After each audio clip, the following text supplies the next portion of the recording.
evening, everyone. I am Dineo Mashile. I am an aspiring employer, an ex-employee, and an entrepreneur.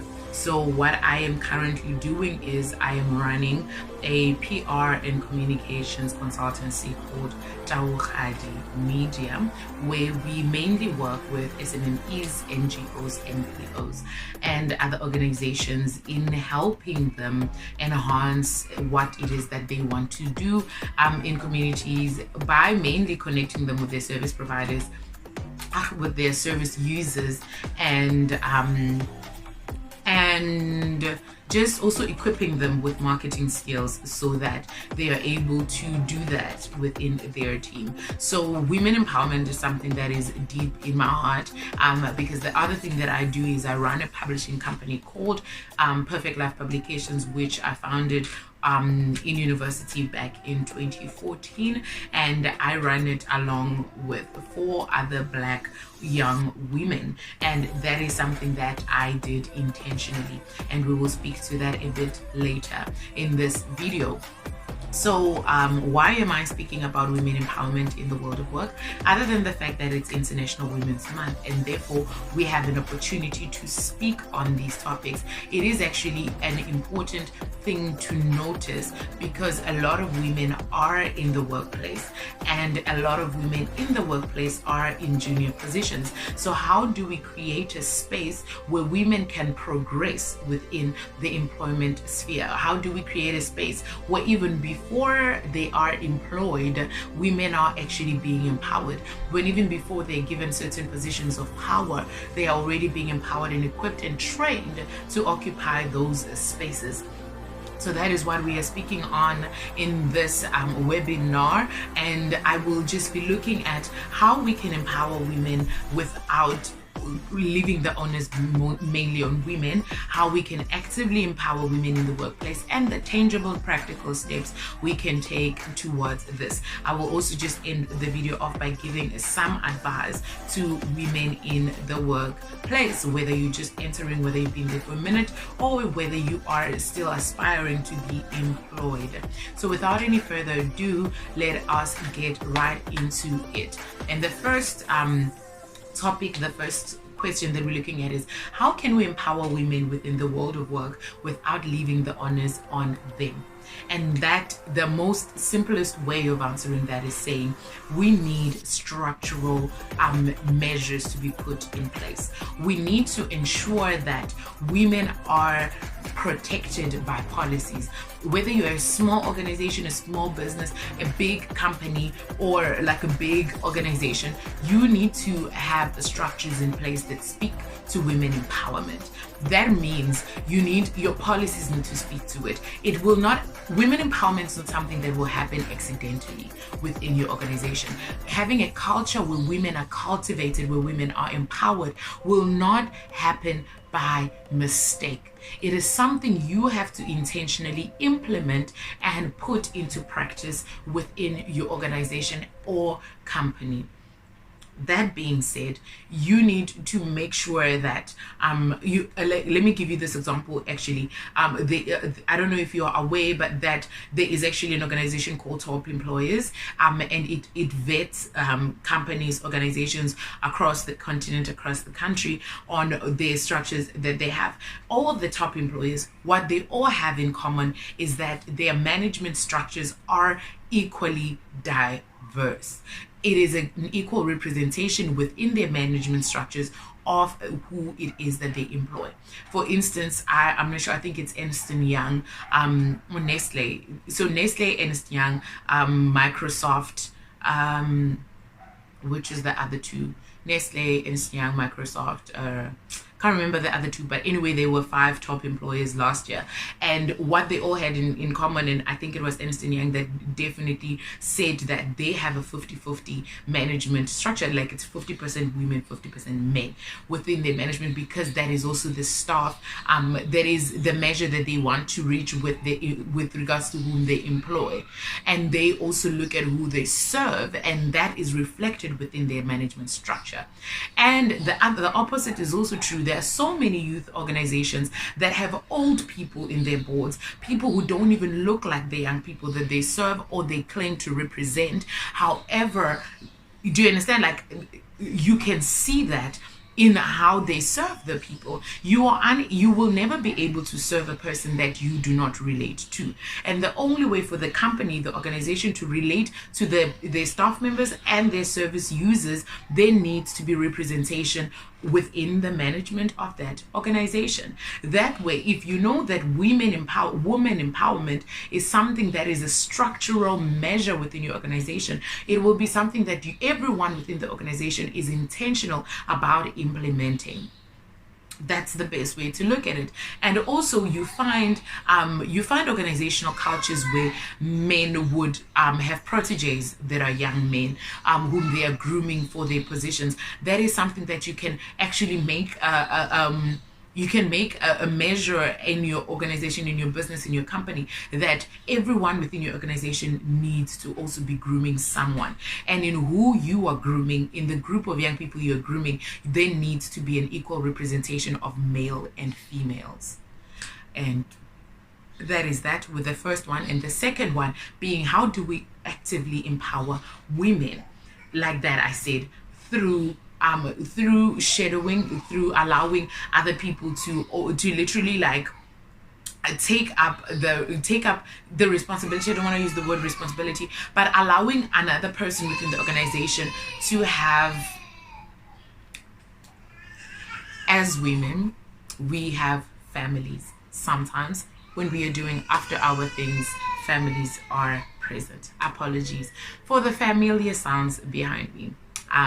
Yes, but as I was saying, how we can actively empower women is by actually, this is the other thing, I was not going to say this, but the other thing that is evident with the top employers, and I believe this was specifically Neste, is that they are so intentional about empowering mothers even in the workplace, because they what is this? I think they have breastfeeding rooms. Yes, they have breastfeeding rooms within their offices.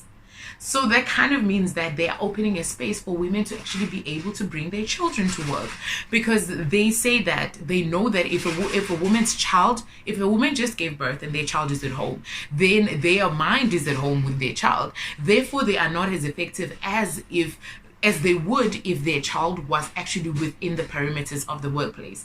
Of course, there have to be structures in place to ensure that you are not babysitting while you're supposed to be working. But if there is if the space is open for you to bring your child to work, and they being like a child care center attached to the organization, and a space for you that during your lunch hour you can go see your child, breastfeed if you are breastfeeding, you are being empowered, because you are being allowed to grow and you are allowed to I almost want to say be great, but that's not like a professional term. You are allowed to thrive in all the areas of your life. Therefore, thrive as an employee of that particular company. So that's something that not every organization can afford to do. But you can look in your own organization. How can you do that? How can you, what can you do? What measures can you put in place to ensure that you are able to empower women in whatever capacity, in whatever area that you are able to do that in? And another way, still in a human resource level, you can actually create cultures within your organization where people pay it forward, where somebody is always being mentored by the other. Create a mentorship culture within your organization where you know that a person will not one day, because they're 15 years experience in the field, be made a manager and not know how to manage. Create a place, a culture where people are allowed into spaces, into meetings, into rooms where things are discussed, where where growth can be fostered.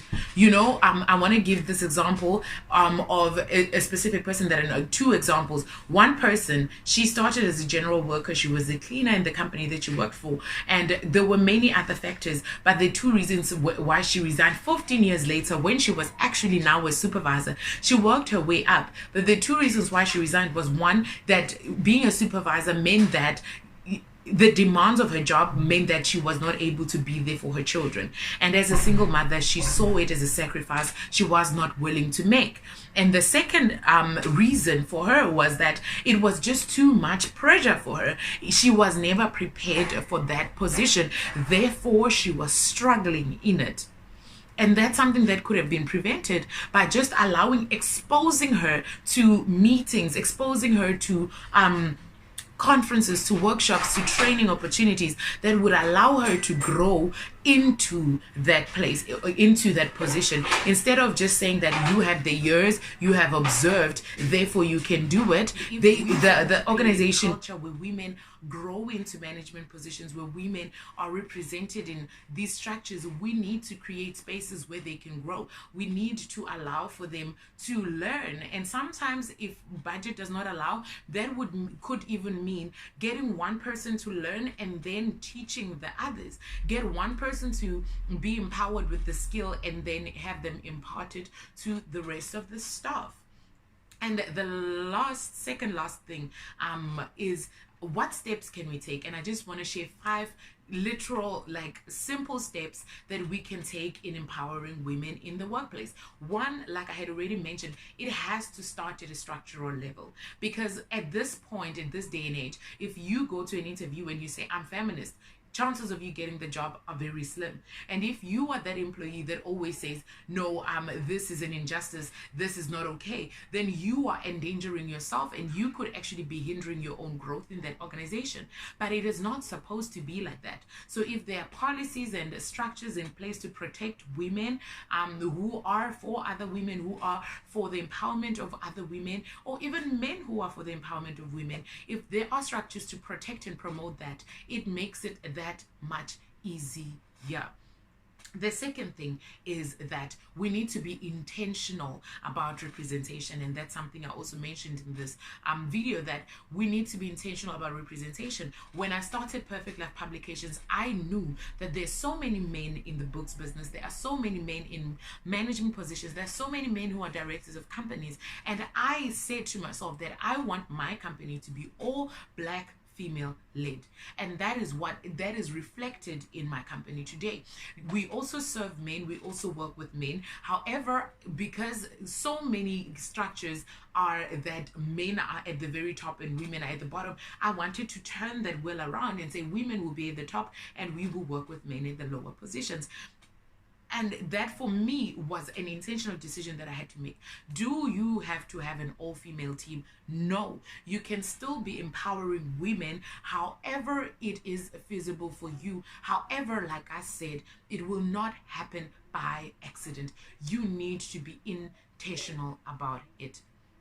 And the third thing, you must create a culture within your organization of mentorship. Have women mentor each other. Have the men in the organization mentor the women. Create a safe space where learning can happen, where a person can be safe even in what they are unable to do. A very basic way that you can do this is by having check-ins, be it monthly, be it weekly, within the teams that exist within your organization. Have them be able to voice out what it is, that an area that they want to grow in this month, an area that they grew in last month that they can help another person grow in, and also something that they really struggle with. Something they struggle with that they need help in.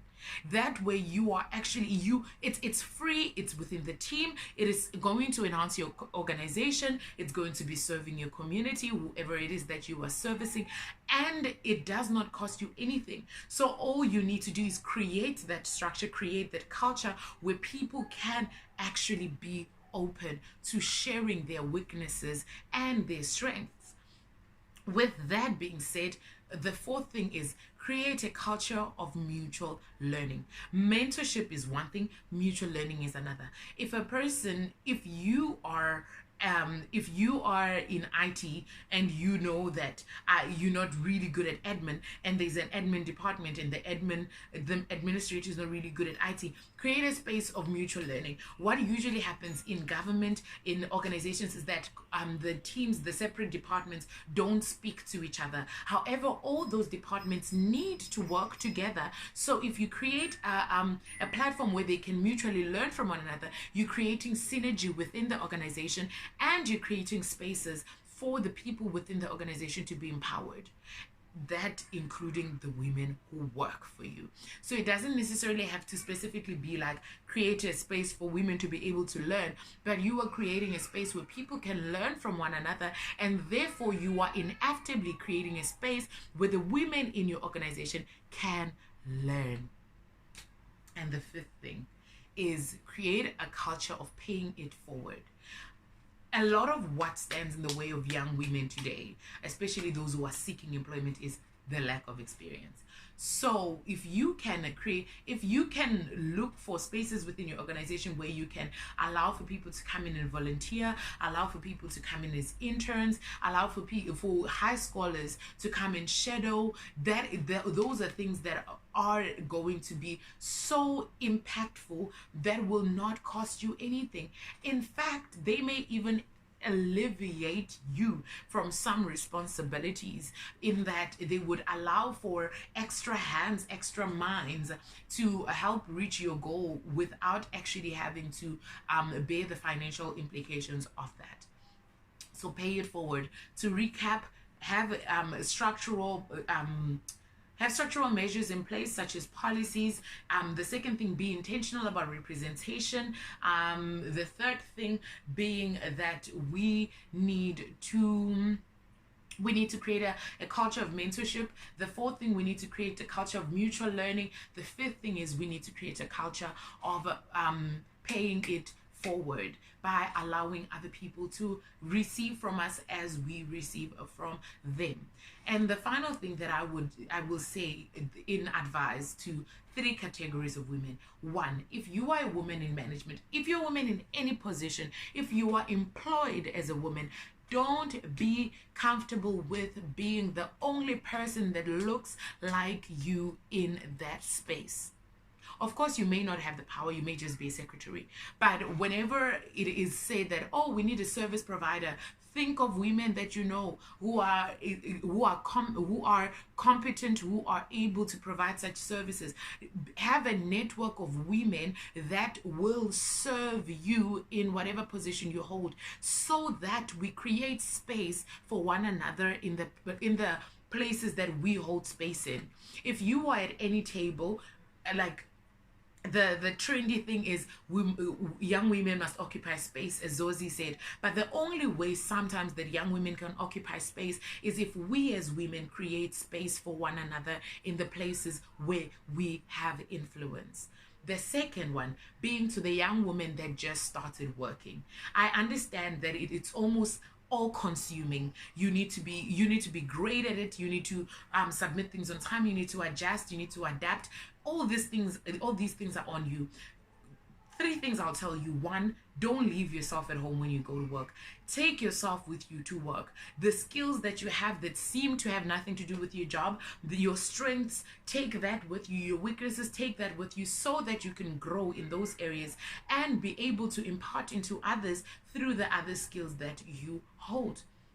The second thing, be content with where you are. Of course, there's always room for growth, but I'll get to that. But right now, I just want to say, be content with where you are. You don't want to be that person that is always complaining. You don't want to be the person that is almost, I want to say, ungrateful, because you will never thrive if you feel that you are being robbed of a better opportunity. You just started working, maybe you just left university, maybe you left university a while ago, but this is your first job or this is your second job. Be content with where you are, because the only way you'll be able to grow is if you are able to be present in your current place. The third thing, which will empower you, is always be willing to learn. There's always room for growth. There's always something you can learn, especially for those that just left varsity. I will tell you, like, The only thing the university does teach you is maybe time management and professionalism, in that you need to submit your work at a certain time and it needs to be at a certain standard. Other than that, university is not going to teach you the work. You need to learn the work in practice. Therefore, you must be teachable. You must have a mindset that allows you to learn. There is always room for growth, and take every opportunity you get to grow. Take every opportunity that is given to you, take every opportunity that is there, whether or not it is given to you. Take it to grow. Learn from somebody. Learn from every situation. Observe, like, be open to learning. That's one of the main ways you can empower yourself. And to the young person that is looking for work, that doesn't know where to start, has been sitting at home, has been sending CVs, has been literally going through the most trying to find work. I know everybody says this, but I am telling you the truth. Start with where you are. Start where you are at with what you have, and do the best you can with that. And that could mean that if you're an educator and you are struggling to find work, it could mean starting a YouTube tutorial, like doing tutorials on YouTube, get material from whatever school you have access to, give tutorials on the subject that you teach. If it means that you are in marketing, like I am, go to the companies in your community, go to the businesses, go to the schools in your community and offer them your services and tell them, okay, this is what I can do, this is what I can offer you. I will need, maybe get, like, if you can pay me 500 rands a month, great. What I'm offering you is this, and let me do it for you for a month first. And if you like what I do, then you will pay me. Start where you are with what you have, and what the work that you do will speak for you. The work that you do will create spaces for you to occupy. Just start somewhere, do something. Of course, with some professions, there's not much you can do, but you have other skills. Enhance yourself, learn something. There are free courses online. Get them. Go on YouTube, learn a new skill, learn something new about your profession while you are waiting for employment opportunities. Because the first person that has the responsibility for your empowerment is you. The first person that will ever be responsible for your empowerment as a woman, as a young woman in the workplace, is you. And the reason why some people become complacent and become content and become stuck in one position for 40 years is because they are not taking responsibility for their own growth. Take responsibility for your growth. It doesn't help that you are applying for the same position with the same CV for 5 years and you're not finding work. What else are you adding? What other skill do you have that you are adding to that? And like I said again, the onus is not only on women. We need to be intentional at whatever position you are at, whatever gender, whatever you prefer to be referred to as, whatever your position, you have some level of privilege, you have some level of strength that you can impart into other person. Women empowerment is something that we all have to take a responsibility for, and until we do that, it will never happen. It won't happen by accident. I heard someone saying that feminism is not necessary anymore, but actually the only reason why feminism is still necessary is because women empowerment will not happen by accident. So if you are in any position that you can help somebody else, that you can empower somebody else, that you can uplift somebody else, do that. And thank you so much for watching. We've reached the end. If you would like to get in touch with me, I'm sure that you can find my contact details somewhere on this platform where you're watching this video. Otherwise, you can reach out to the Africa Matters team. They will put you in touch with me. I am at KD_Dineo_Mashile on Instagram. It's KD Dineo Mashile on Facebook. Leave me a message. Let us connect. I am currently working on a poetry podcast under Perfect Love Publications. It is called The Poetry Pulpit. It is on all streaming platforms. we are featuring all poets in all languages from all corners of the continent, from all corners of the world. Do reach out to us. I am very, very passionate about creating spaces where young people can have their voices heard, their words heard in their own voices, in their own languages. So that is what that platform is about. If you are a writer and you'd like to reach out, you can definitely also do that. Yeah, let me know if you are in marketing, you would like to partner up, you would like to hear more about how I transitioned from working for a company full-time to working for myself under my own company.